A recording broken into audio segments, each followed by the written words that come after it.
I said in a previous video, one of the worst side effects about Donald Trump becoming president the first time was that so many people just felt emboldened to go fully mask off. And I still believe that is this, I guess, ripple effect that it has had around Western politics. There's so many Donald Trump clones. And the first one I felt like emboldened political figures the most to go fully mask off. But what I feel like with the second Trump regime is so many people now think like being a conservative is like morally acceptable, and they feel really emboldened to now just speak out about their conservative values. And obviously a lot of them lived in fear because they thought cancel culture was real, that if you said your true opinions about something, you'd be cancelled and you'd never work again, like literally never even existed in the first place. But now they don't fear cancel culture, they don't fear any of that stuff. They just say what they want. And I guess people don't really give a shit. I even spoke about this week already with Mr. Beast collabing with like Aiden Ross. He just clearly doesn't give a shit going on something like Kick now. Like he feels like that is just societally acceptable. Because what a lot of people took the second Trump election as was basically that society has gone conservative. Like culturally conservative, that means you can say whatever you want. And although the politics have obviously gone more conservative in terms of the political elite, but if you look at polling, it doesn't say that the majority of people, or even the majority of Gen Z, are actually like culturally conservative. But you see it with like corporations as well. They all feel emboldened to stop paying any lip service to progressivism. And while we often want celebrities to speak out using their massive platforms, which, you know, I feel like on certain issues you should be doing that, there are certain celebrities that remind us that, like, maybe we shouldn't always want that. So I just want to talk about mainly Chris Pratt today, but also Gal Gadot, because Chris Pratt has felt like now is the time to come out and say kind of nice things about RFK Jr. and Donald Trump. Gal Gadot's just been talking about Israel as usual. And with the Chris Pratt thing, it's really funny because he's been so careful to not be like really explicitly conservative, and now coming out and saying nice things about RFK and praising him is objectively like insane, but it's kind of like, oh, I've been pretending to be like center right and not being that political, but now let me say nice things about what RFK is doing. RFK is his wife's cousin, so that's the connection there. And it's objectively just insane because RFK is like one of the most dangerous men in the world, in my opinion. Like, that was the most depressing thing about the new Trump administration. Him getting into power is just like such a recipe for disaster. But also everyone he's let into various different like health bodies in the US is just so depressing because it's just a recipe for a brand new pandemic. Like, that is what he could cause right there in a country like America. That could affect every single person. And even the bullshit lip service to making people healthy, he doesn't even give a shit about that. He just believes in all these crazy conspiracy theories. And you see that with so many food influencers. So RFK doesn't actually want to make Americans healthy, right? And RFK is not healthy himself. He's obviously like on a cocktail of loads of performance enhancing drugs, and he's just insane. So praising him at this current moment is objectively crazy, but that is what Chris Pratt on Bill Maher's show felt like it was appropriate to do. And I just thought I'd talk about that because just like with Mr. Beast, I've been an OG Chris Pratt hater as well. I've hated him. I think my first video hating on him was like 6 and a bit years ago. I really have always hated this guy. And if you guys have been following my channel for any amount of time, whenever I criticize someone who's popular, I'm always right. And I try and be humble about that, but it just keeps happening. Could it be having very consistent politics and a consistent worldview can help you spot bad people before everyone catches on? Maybe it does, but I want to talk about all of that today. But before we go any further, if you want to support my channel, check out YouTube memberships, check out my Patreon page. If you want to follow me on social media, check me out on Instagram and Blue Sky at the Kavernacle. And if you like this video after you've watched it, maybe leave a like and maybe subscribe to my channel. So let's just get into Chris Pratt recently. So Chris Pratt's original controversy was when Elliot Page called Chris Pratt out for being a member of Hillsong. Now, in my videos covering it, I don't think he was strictly a member of Hillsong, but it was something very similar. And he was getting like super defensive about that. He's even said at many points he's not that religious, when it's clear he's like really fucking religious as well. Good morning, everybody. I woke up, well, I went to bed last night really kind of upset and depressed, and I woke up feeling crappy. And I didn't want to work out. I didn't want to. I knew, though, that if I put on my Christian music playlist and I got out in the woods and ran, that I'd feel better, but I just didn't want to. And I did it anyways, and gosh, was I right. It felt amazing. I got out in the woods, got my blood pumping, and God is like, who sat down there right next to me? I say this as a guy who, I don't get emotional that often, but I actually got emotional out in the woods. I was out in the woods on this run, and I just felt like there was another in the fire standing next to me. And that was the song, actually. I think that's the lyric in the song. I don't know the name of the song. It's a really good one. But that moment, it really captured me. And so I just want to say all glory to God. And if you feel down today, maybe get a exercise and maybe listen to some good worship music or get the word in, because it really helped me this morning. So we had all that drama, and do you remember when everyone was saying he was the worst Chris? And then all his like Marvel co-stars came out defending him. It was really like just the most pathetic thing. So he has been in like sort of controversy for a while, but Chris Pratt is like the other side of the John Bernthal coin, in that these two guys both come from certain backgrounds that have like basically nothing to do with the military. But because they play certain roles, they've convinced themselves they are like veterans or something. John Bernthal is fairly liberal and progressive. I've actually made a whole video about his podcast. I might re-release it because I think it was so good, that video. Just didn't get the attention it deserved, in my opinion. But Chris Pratt is on the other end, where he is just like a massive military simp. And he is just like very conservative, in my opinion. So he's had all those controversies. And also the big one was, his brother was in some sort of sheriff's department and was a supporter of the Three Percenters, which is like some sort of far-right militia. And Chris Pratt was seen like hanging around the sheriff department. Scott Morris, who did the reporting, tweeted out a thread in February this year. For the last few weeks, I've been looking into the social posts of the Solano County Sheriff's deputies. Several of them have shown open support for the Three Percenter movement, a far-right militia whose members were involved in the attack on the Capitol. This is Sergeant Cully Pratt. He makes decorative wood carvings for sale. Some of them are based on the movie starring his brother, Chris Pratt. Some of them have 3%er symbols, like this one he made for a colleague in the sheriff's office. So there you see a picture of him holding it. We will not comply. The 3%er logo, what we just talked about. Cully Pratt's brother, Chris Pratt, has helped promote the sheriff's office and his brother's wood carving business. Chris Pratt has also at times been seen with his brother and Stockton wearing symbols favoured by the 3%er movement. So here he is wearing a Sheriff Solano County hat. Here he is wearing one of their hats with the Betsy Ross 13 Colony stars, I believe. And here's another one with his brother holding the snake from Don't Tread on Me flag. His brother was like explicitly pretty far right, and he was saying he was being cancelled for the backlash to that. And also when The Terminal List, some Amazon show based on like some knockoff Tom Clancy work, was getting criticised for being trash, basically. I remember him sharing stuff saying it was like the woke left trying to like basically undermine the work.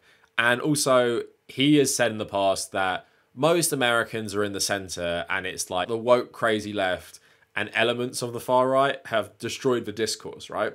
So that's all the like public stuff Chris Pratt has said, but also you could check back in the day, he would follow all the crazy far-right media pundits in America, loads of massive like Republican sheriff accounts, Ben Shapiro, Jordan Peterson.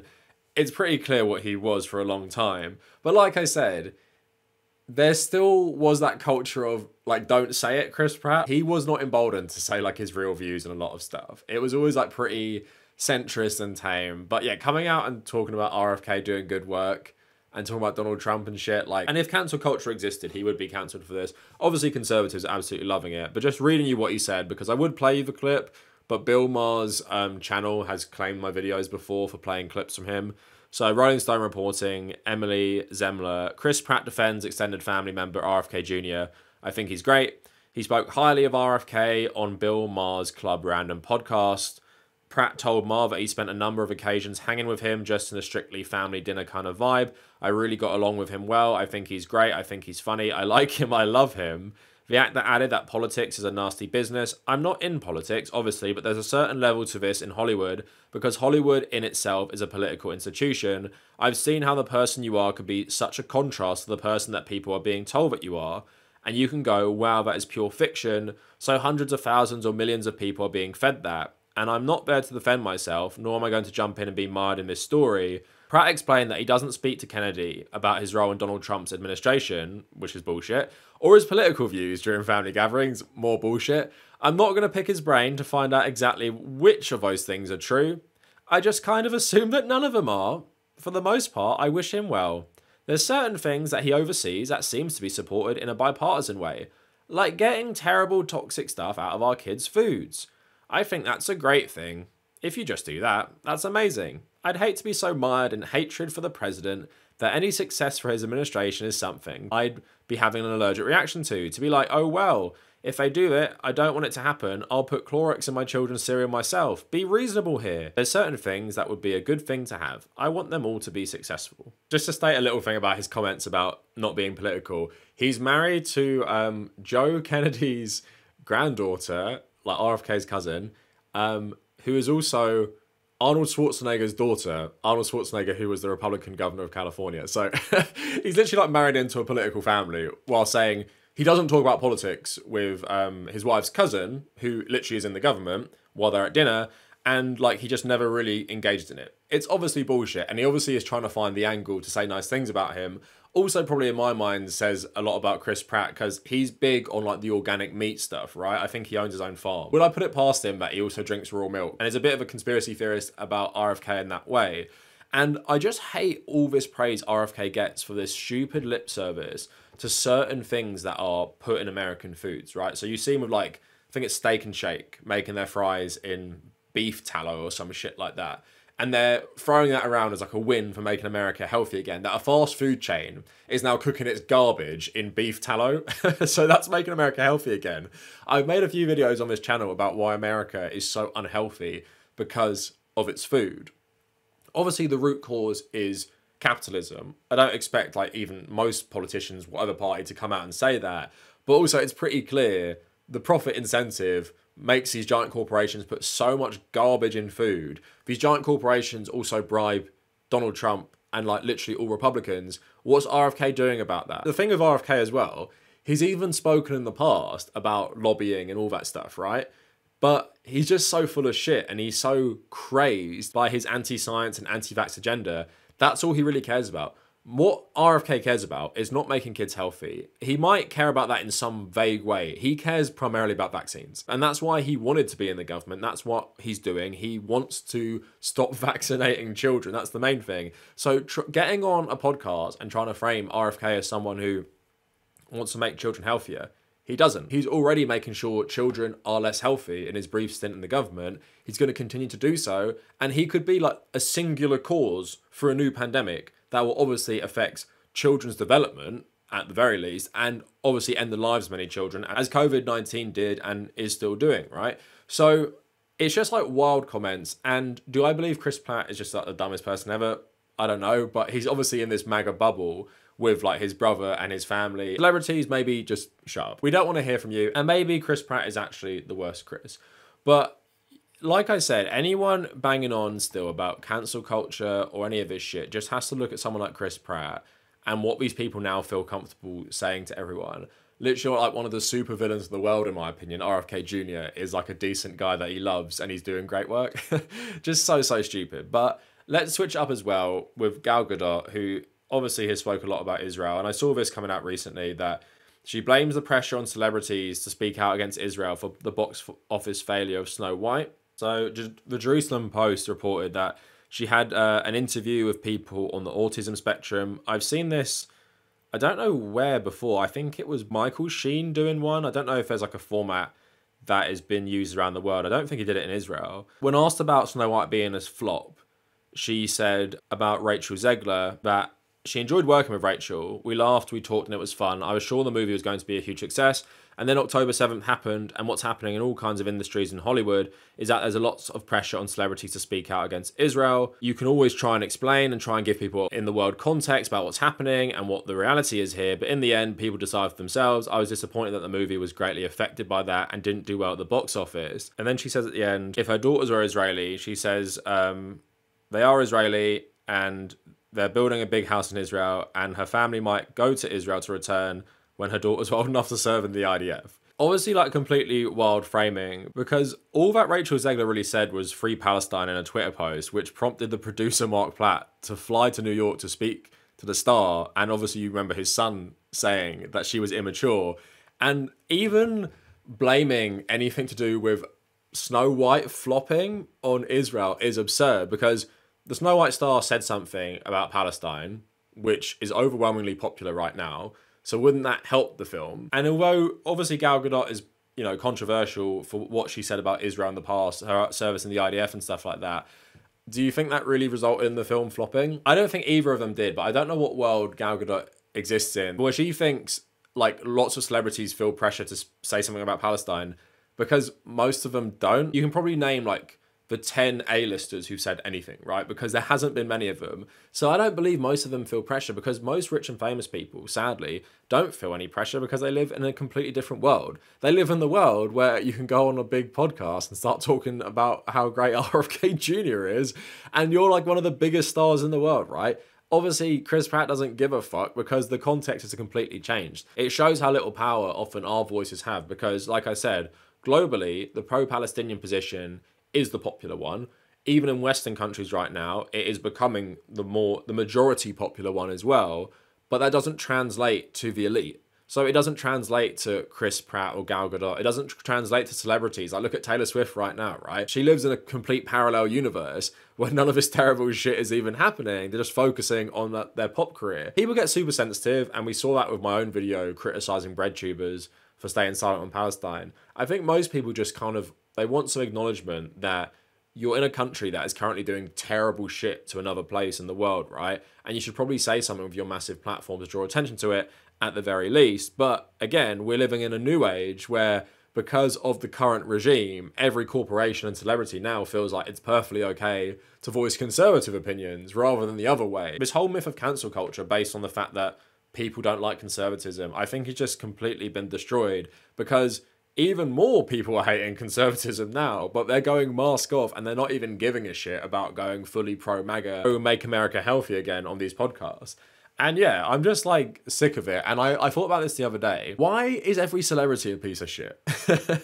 Why is every famous person just a piece of shit? Why are they just like so in their own world? Or why are they just like actively a bad person? It's really depressing that you can't like any piece of art without researching the person, being like, oh yeah, they're actually fucking terrible. And it seems to be more common with musicians, but it seems to be common with absolutely everyone. And I guess for a lot of people, the last couple of years, just with all the terrible shit in the world, probably since the pandemic started, is just like everything is so blackpilling and terrible, and you can't even escape, because once you engage in the escapist media, whether that be something Chris Pratt or Gal Gadot is in, you just like read about the people involved and you're like, oh, okay, they're actually terrible. And I felt that a lot with whether it's like things like The Last of Us or just musicians I just get so disappointed. It's just a good reminder that you shouldn't invest too much in the actual person behind the art, even if you enjoy it. So yeah, that is it for the video. I just want to make a quick comment. I'm going to be making these more like quick fire videos for the next month or so. Going for a big life change right now. Nothing bad at all. Like, it's actually good. I'm just like moving, and there's just so much shit I have to take care of. So I don't have time to like really plan these big like videos that I want to do. I have many in my head. 2 videos on Dune, a video on Death Stranding 2. I want to make them all. You're just going to have to wait probably until the end of next month when I'm more settled and comfortable. I still want to talk about things, but they're just going to be a bit more like reactive and responsive to what's going on in the world rather than new ideas I've had for content. But I hope you stick with it, and we'll be back to normal in about a month's time. But yeah, that is it for the video. Let me know what you guys think in the comments, and if you made it this far, thank you for watching.